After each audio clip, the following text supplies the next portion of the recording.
ఏ బాటైనా పర్వాలేదంట, సమయంతో సాగటమే మన సింపుల్ సిద్ధాంతం.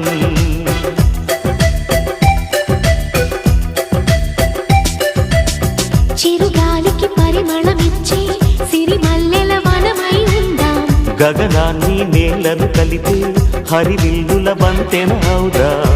ఆనందం అంటే అర్థం మనమందా, ప్రతి పూట పాతై సాగే హుషారు సరిగమలో.